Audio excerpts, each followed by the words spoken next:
महाराजांचा सेवक बनून राहण्यात जेवढा आनंद आहे ना, मालक बनून राहण्यात तेवढा आनंद नाही मायबाप. सांगू का तुम्हाला, आपल्या इथून नांदगावहून ट्रेन जाते बरोबर, मुंबईला सगळीकडे जाते.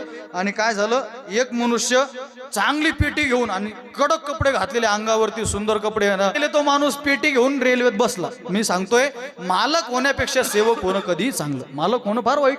मग पेटी घेऊन ट्रेनमध्ये बसला, बसल्यानंतर थोडा ओळख पाळख झाली आणि समोरच्या ग्रहस्थानं विचारलं, का हो पेटी? म्हणे माझी. बरं बरं बरं. मग स्टेशन पुढचं जवळ आलं, नांदगाव नंतर काय निफाड का मनमाड, हा मनमाड जवळ आलं. मनमाडला मनुष्य खाली उतरला, पेटीवाला उतरला, मालक खाली. आणि त्यानं सांगितलं, जो पेटीवर नजर ठेवून होता त्याला सांगितलं पेटीचं राखण करा बरं का, म्हणजे चोरालाच. त्याला सांगितलं पेटीचं राखण करा, मी येतो लगेच, पाणी घेऊन येतो, काहीतरी खायला घेऊन येतो. त्यानं सांगितलं चिंता करू नका, तुम्ही जा. मनमाडला गाडी थांबली, पण तो काही आलाच नाही. गाडी पुढे निघाली. आता गाडी बरीच पुढे गेली, 2-3 स्टेशन सोडून. याला समजलं आता तो काय येत नाही, पेटी आपली. आता जो ग्रहस्थ ट्रेन मध्ये येईल त्यानं विचारलं, का हो एवढी सुंदर पेटी कोणाची? पेटी माझी. कोण मालक आहे या पेटीचा? पेटीचा मालक मी. म्हणे मी, माझी पेटी मी आणली.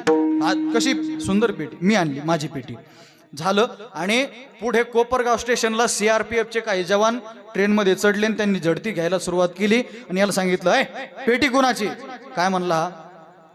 पेटी कोणाची होती? हा, तू काय म्हणला? पेटी माझी. उघड म्हणे पेटी. काय पेटीमध्ये? अहो पण कशा करता? नाही नाही उघड, आम्हाला चेक करायचंय. पेटी उघडली तर त्याच्यात एक माणूस हातपाय तोडून मारून खून करून त्याच्यात टाकलेला होता. आता हा का म्हणायला लागला, पेटी ओ सर माझी नाही बरं का, पेटी पेटी माझी नाही. दुसरा मनुष्य होता, तो पेटी ठेवून इथून उतरून गेला. त्यानं सांगितलं, खोटं बोलू नको, आतापर्यंत काय म्हणत होता? पेटी माझी. पेटी माझी माझी म्हणत होता, मग आता ही पेटी तुझी ना, चल कारागृहामध्ये. मग कारागृहामध्ये डांबलं. काय कारण हो? आपली नसलेली पेटी. काय म्हणला? माझी. काय झाला? तो मालक झाला. पण ऐका ना, तो जर सेवक बनून राहिला असताना त्याच्यावरती ही बारी आली नसती. म्हणून मालक बनून राहण्यापेक्षा कधीतरी सेवक बनून पहा, आपल्याला किती आनंद प्राप्त होतो. विठ्ठल.